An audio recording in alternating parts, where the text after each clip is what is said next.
So today we are going to talk about Chasing the Scream by Johan, who I'm increasingly impressed with. He wrote another book on depression that I like quite a bit. So in this book, he makes an argument against the drug war at large, arguing that for almost every basis you could care about, the drug war is actually not effective and is in fact counterproductive. And he does this in a rather narrative sort of way that starts off with talking about, I think it's Harry Anslinger, it might be Henry, who was the origin of the war on drugs in the United States.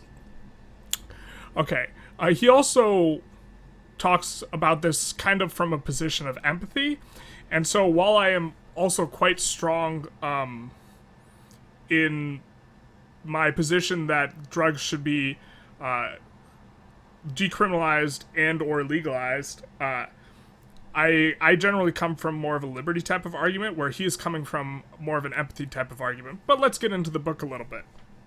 So he starts off with Henry Anslinger and the start of the war on drugs, as well as taking a look at prohibition. And so prohibition is a pretty good way to look at the war on drugs, because we have our sort of case study of what happens when you ban the drugs and what happens when you unban the drugs. And what happened when prohibition started? Well, you have the rise of organized crime and just huge criminal laws, or not criminal laws, criminal infrastructures arise, because when you become responsible for your own enforcement when you're operating inside black markets. Because if I work at a Home Depot and a guy from Lowe's steals some of my product, I just report it to the police. But if I'm a drug lord, or if this Home Depot Lowe's thing is illegal, then I have to go kneecap the guy from Lowe's, right? I am responsible for my own enforcement, and so it creates these illicit systems of enforcement. And so this causes the organized crime. And so what happened when you lifted the ban on prohibition is it killed a lot of the organized crime, because the organized crime did not have a way to get enough money.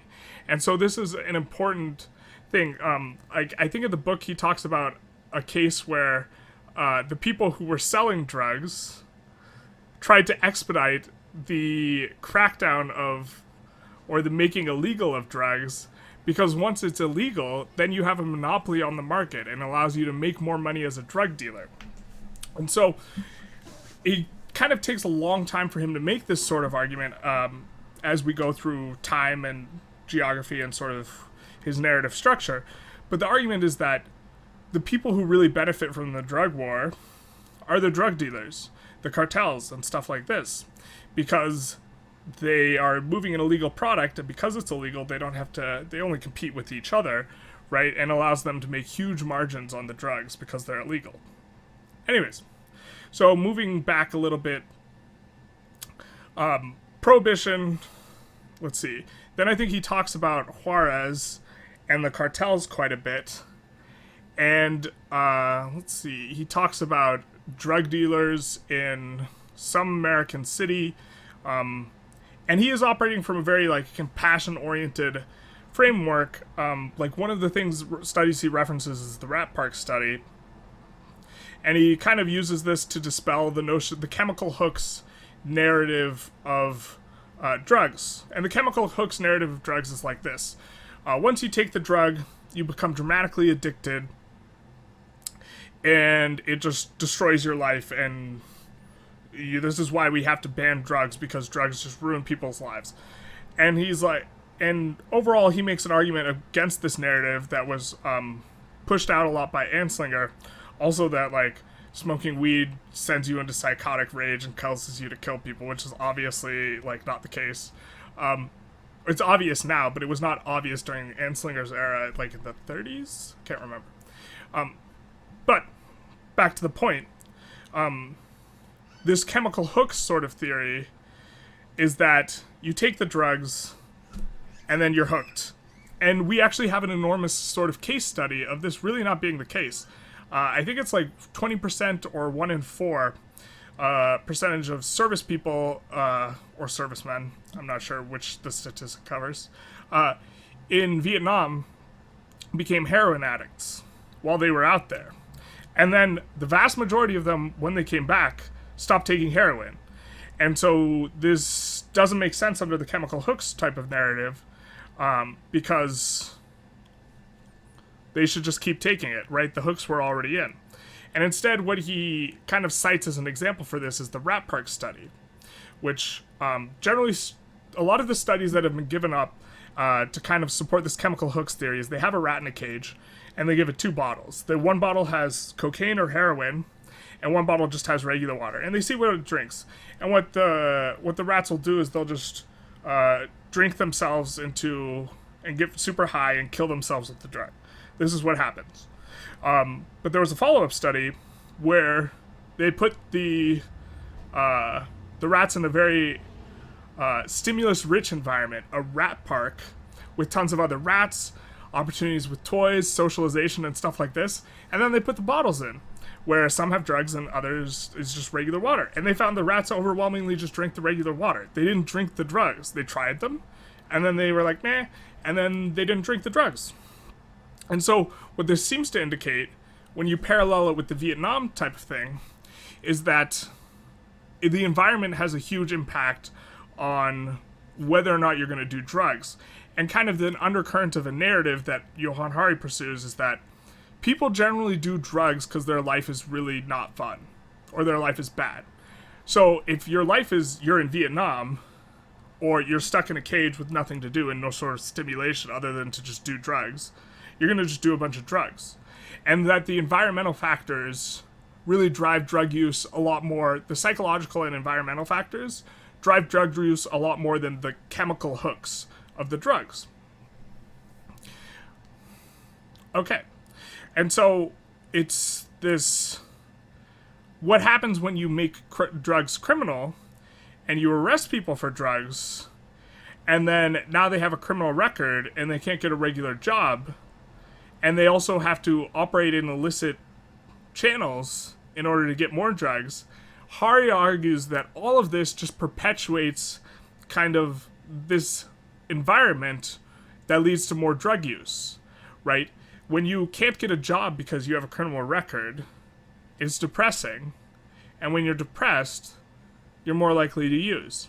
And so, okay, well, what can we do about this? And like,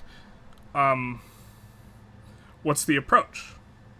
And so he goes, look, in the United States, we have had this drug war for a long time. And so it's hard, like, where's the evidence of, well, what can we do different? There's actually 2 countries that he cites and talks about, or 3, but I'm just going to mention 2. That they've either legalized or they give access to drugs. And the first is Switzerland. And what they did in Switzerland is they took the heroin addicts, the ones that had, I think the rule was they had to have gone to rehab twice and failed, something like this, the heroin addicts, and they took them and they made clinics for them. And what the clinics were is they could shoot up at the clinics, and they would be given free heroin at the clinics, and they could shoot up as much as they want, and it was a safe environment for them to shoot up, and there were doctors there on hand. And what happens? Just about every number you could care about in terms of drugs went down. Addiction rate went down. Overdoses went down. And importantly, to the very conservative Swiss, the amount of money being spent dealing with drugs went down. It was cheaper to just give addicts drugs for free than it was to police all of the addicts. Okay. I'm actually going to talk about 3 cities. Another was, I think, Vancouver, where they had, well, actually, I can't recall all the details too well, but there was this large community building program, or not program, movement, led by this one guy, where they got really involved in city politics. They started coming to the city meetings. These guys were all addicts. And so they tried to implement communal processes by which they looked out for each other. And so the addicts would go around routes and check dumpsters to make sure that there's not an addict ODing, or like the places where people would shoot up. And they would also go to city meetings and talk about policies and pressure the people to be like, hey, look, we're addicts, but we're people, which is often people are very dismissive of addicts. And Hari goes out a lot of ways, out of his way to humanize the addict. And so eventually there was like a lot of stuff like needle exchanges, and I think they had clinics to shoot up. But the point is the larger point that I think Hari makes is that the sense of community that was brought by these addicts working together to try and help each other out actually helped a lot of them out of addiction. There was like a pilot thing in the UK where they would prescribe addicts drugs, and that was successful, but it was terminated. What happened is that the US has leaned on a lot of other foreign countries to kind of play ball with the drug war. And so the UK pulling out of that sort of thing was another. Okay, so there's a second country that they haven't legalized all the drugs, but they have decriminalized the drugs. And that is Portugal. And I can't remember the statistics offhand, but overall they were rather promising. And then Hari kind of closes out the book after talking about, the bright spots, the success stories of Portugal and the Switzerland. He closes out the book with like a few qualifications and caveats, where, look, like legalization will probably increase drug use, but it seems to decrease a lot of the things that you actually care about with drugs, like harm to people, because the illicit channels, like the dehumanization of people and the giant cartels and all this causes way more harm than the drugs. Is kind of, I think he implies that sort of argument. Another thing I found striking is there was a study that was released where they look at the harm done by each drug and they rank them. And the number 1 drug scored like 70. And then number 2 and 3, I think, were like heroin, and they were like in the 50s, and cocaine. The number 1 drug is alcohol. And the reason why is alcohol, you can get a lot of, it increases, people are more aggressive when they're drunk. You have the drunk driving type of stuff. It's actually also really hard on your body. It is addictive. And so it was a bit interesting to read that study, which is like, if we should ban anything, perhaps it should be booze. There was another, like, Colorado, when they were trying to legalize, a big part of the movement that was being pushed. He talks about this book, the legalization of marijuana in both Colorado and Seattle. A big part of the narrative in Colorado was, hey, if your kids get intoxicated, it's better they get intoxicated on weed than they get drunk, which you don't want to get your kid intoxicated, or you don't want to get them getting high on weed, because there are studies that show that it decreases brain development, but it's probably better than the booze. And then Seattle took a much different approach, but I don't remember it well enough to articulate it. So let's get into the ratings. For utility, I gave it a 4. This is kind of a weird rating to defend, because, so I don't think it's necessarily like directly useful, but it's, I think drugs come up often enough in public discourse that it's kind of, as far as things that are in the public discourse, to have read something like this, I think is more useful than other topics, especially because I think it would be easier to change people's minds on drugs than on stuff like abortion. For a lot of people, changing their mind on abortion in either direction really seems like a bit of a non-starter. And there's a lot of political issues like this, but I think the war on drugs is not one of these, because when you look at like the data, it's very easy to ask someone a question and be like, well, let's say hypothetically if we legalized and addictions and overdoses went down and crime went down, drug-related crime went down, would you be for legalization? Like, you can ask people these sorts of hypotheticals, which the data supports. Overdoses, addiction, and crime will all go down if you legalize. That's what the data overwhelmingly supports.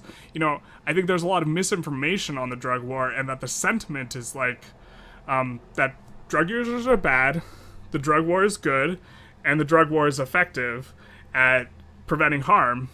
And I think all of these are demonstrably not the case, and that if you look at the data, it is difficult to, in my mind, it is difficult to come to any other conclusion.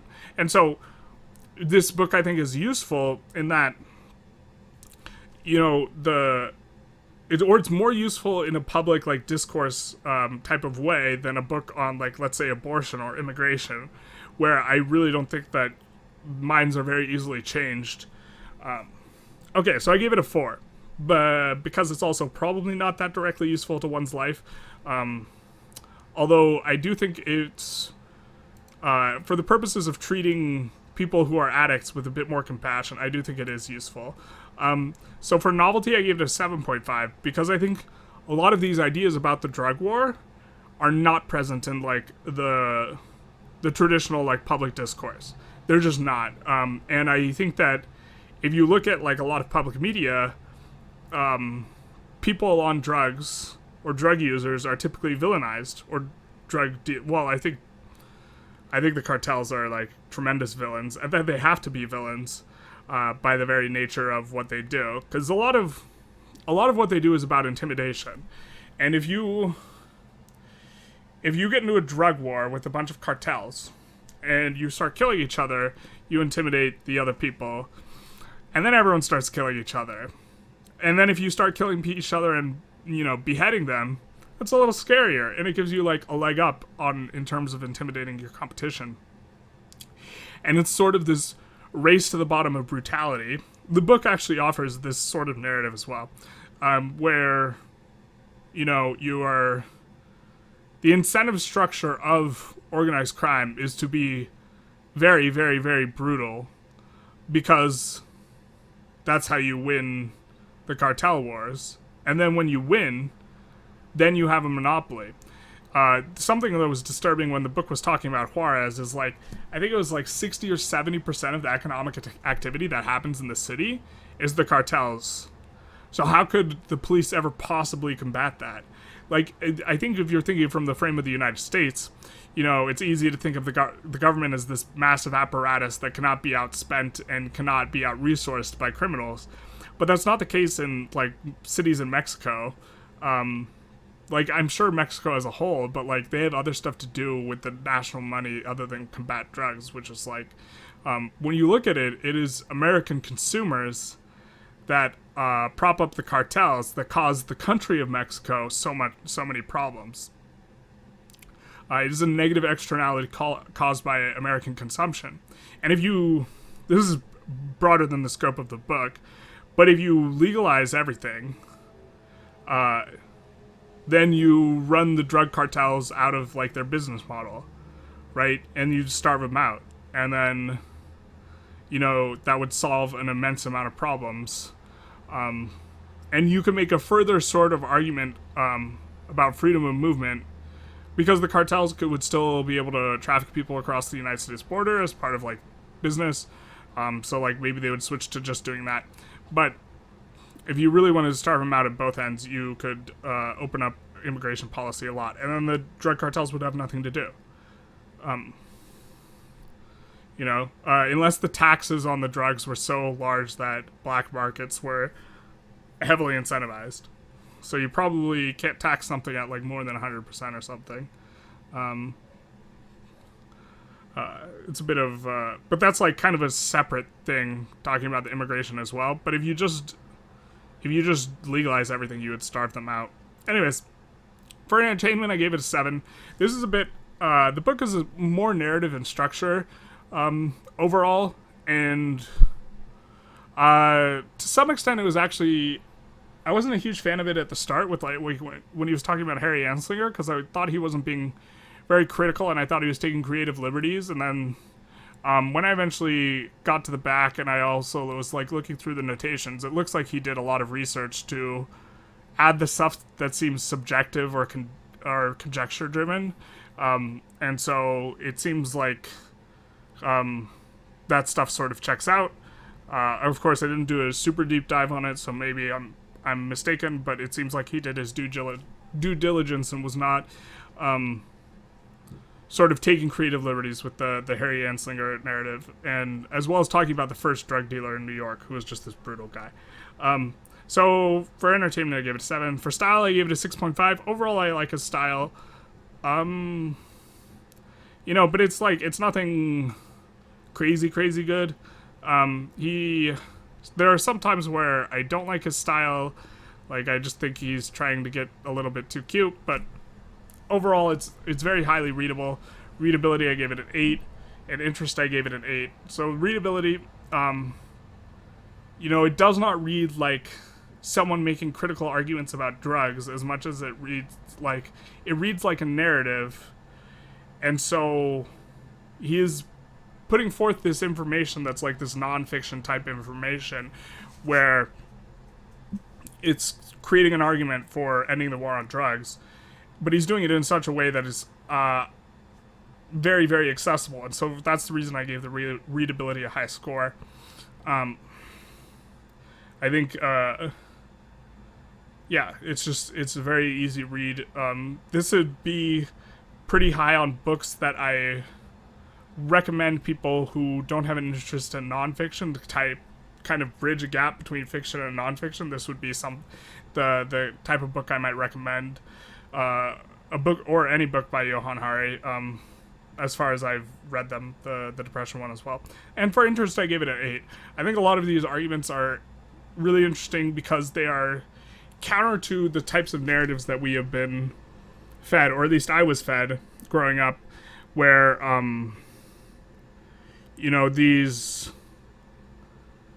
the hooks argument for drugs, like they just sink their hooks into you, and the thing that drives addiction is like purely like chemical, and then as well as like that the war on drugs is a productive endeavor.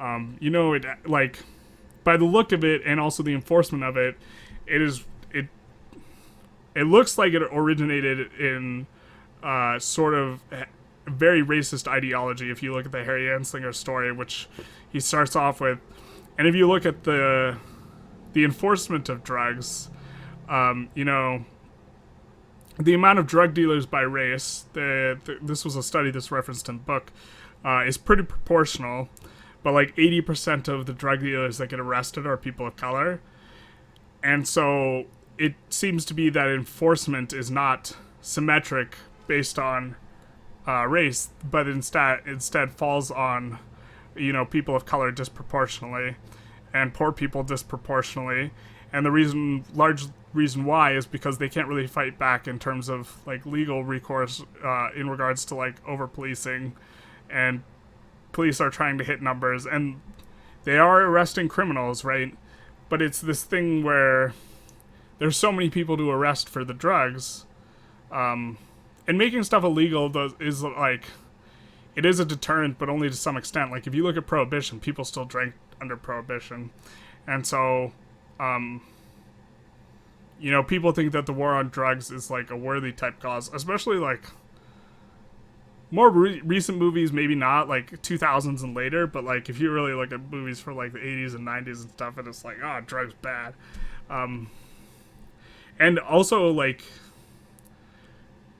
that, I was really shocked when I read the study, and maybe this is something to also look in more, the study that shows that cocaine and heroin are not as harmful as alcohol, but like, if you do cocaine, you're gonna drive a car just fine. I understand, and if you do like heroin, you're not gonna like be getting in fights or probably really want to drive that much. I also don't know how much that impedes your driving ability, but it makes sense, but is something that is kind of outside normal discourses. So that's why the interest scored high. For overall score of, I think it was 6.81. I have to scroll to the side of my spreadsheet. Yeah, 6.83, which is pretty high. I think his other book is one of the few books I've scored over a 7.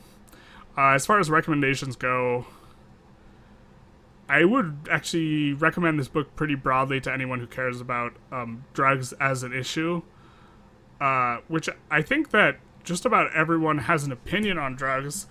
Like, my overall opinion is the government shouldn't protect you from yourself, so you should be allowed to do whatever. And this is kind of where I'm coming from. Hari, in his book, seems to be coming from much more of a harm reduction type of principle, where he just thinks people would be harmed less if you take away the war on drugs, which, in my estimation, as the evidence seems to very strongly support this. Like, the incarceration rate in the United States is driven by the drug war, and it's extremely high, and it creates a system where once you've, like, gone away for a drug-related incident, it's, like, really hard to get a job. It's just very destructive. I think that there's, like, a huge percentage of the population likes to get high. And a lot of people get high on just legal drugs, right? They drink alcohol and they consume caffeine, and that's all well and good. But, like, I think there's a sharp divide between someone who's doing that and someone who's doing a violent crime, and, like, one's, like, way worse than the other. Anyways, that's, like, a larger topic for another time, I suppose. Maybe. But I would recommend this quite broadly, because I think people have an opinion on drugs. The only people who I wouldn't recommend it to is, I think, people who do not respond well to, like, racially oriented arguments. And the reason for this is that it starts off with Harry Anslinger and talking about how the origins of the drug war are racially motivated. And I think that if I think someone would be put off by that at the start, I would not recommend this book. Or I would recommend it, but just, like, skip the first chapter or something. Some people, whenever you bring race into the argument, they kind of, like, do this eye roll type thing, and I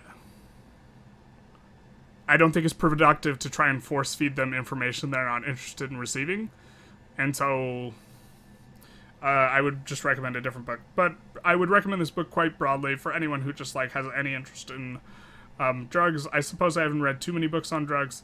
You know, this book, the overall tenor of the book is that drugs should be legalized or decriminalized.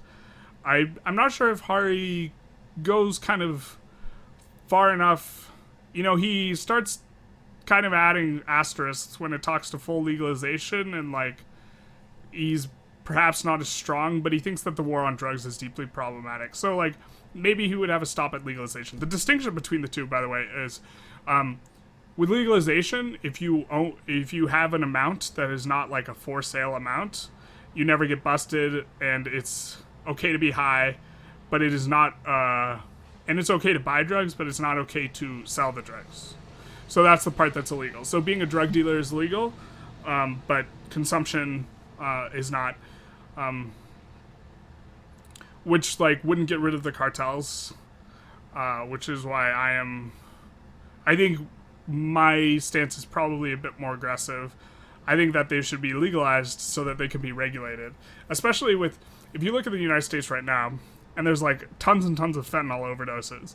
If you legalize it, you get rid of the fentanyl overdoses as well. You get rid of so many problems, and the evidence does not seem to indicate that you would just unleash this hell of drugs on the United States, where you would have tons more addicts and tons more people with problems. The evidence doesn't really support that. And if you legalize it, the stuff like the fentanyl, if someone gets high on heroin and their heroin has fentanyl in it, then whatever company put out that heroin, when it's legalized, just gets absolutely destroyed, right? So the companies now are responsible for the integrity of their product, and it becomes regulated by a company, so that, like, you know, you're not, a lot of, like, heroin and stuff is cut with other drugs. In the book that they talked about how Like one heroin addict, they found that when they started injecting like just pure heroin, their veins weren't collapsing. I was like, wow, this is interesting. And it's because the heroin is packed with like all sorts of stuff in order to cut it to make it less pure so that you could get a better margin. And like amongst some of these things is like concrete, like the powdery concrete, because it looks close to heroin. And so, like, when you're injecting concrete into your veins, of course it, like, destroys the vein. But when you're injecting pure heroin, it does. Anyways, this is a little off track. But actually, it's perhaps a bit off track. I was astounded to read that. But yeah, like, you get rid of so many problems when you legalize. I would think that you would have to do it in steps, though, phases. Where you first decriminalize it, you know, and then you have a bit of a lead time before like full legalizing. Of course, the cartels are not for legalizing because you destroy their business, but screw them. And you know you get rid of this enormous incarceration rate because. Yeah. And then you get rid of the organized crime elements. Addiction rates will go down, but not drug use. That's an important thing to emphasize. The amount of people who have really problematic drug use goes down, but the overall drug use will go up. But you just, definitely mortality rate and overdose rate goes down, especially because there's like two things that really drive the mortality rate and that are caused by the war on drugs and it being illegal. The first is whenever something is illegal, it tends to get higher and higher concentrated just by the nature of avoiding the police and transporting illegal goods. So during Prohibition, before Prohibition, beer was the most commonly drunk thing. During Prohibition, it switched all to hard alcohol. And the reason why is you can transport alcohol in higher concentrations if it's hard alcohol. And so everything just trends to being a higher concentration dose when something is illegal because you can transport it in higher concentrations. Before cocaine was illegal, it was just in small amounts in like tonics and stuff, or like the original Coca-Cola, where it was not in a very high substance, and this is actually like how people prefer to get high. It's just like in very low dosages, but it being illegal causes it to be a higher concentration because that's the easy way to transport it. And the second thing is that when it is illegal, oftentimes it gets cut with stuff, and you can't regulate for purity, and it can just have different stuff like fentanyl in it, and these two combined drive a lot of the overdoses. Okay, I think I've talked enough about this. As far as discussion goes, does anyone have any other recommendations on or around this subject in terms of reading material? And discussion question 2, are there any other topics that you think that the public discourse is just absolutely terrible on, or like the public conception, and that the evidence really doesn't support it, and you think that there's like an eye-opening either book or documentary or something on this? I'll offer up one that I found tremendously interesting, which is The Case Against Competition. I reviewed it earlier on the channel. Maybe I'll link it, but maybe not. I think it was like my first or second review, and it's pretty bad. So, but I like the book a lot, but the review is not very good. So maybe not link that one. But the book was tremendously interesting because I always thought of competition as being like inherently good and truth revealing. And I read that book because I'm trying to expand and read stuff contrary to my opinions. So I read that book because I was really sold on the idea that competition was good and truth revealing. And after reading the book, I was like, yeah, maybe not. I mean, in some senses it's good and truth revealing, and like there's some like caveats, but I found that competition has a really deleterious effect, particularly in kids and schools and stuff, and I really changed my mind on that a lot. And I think have a good one.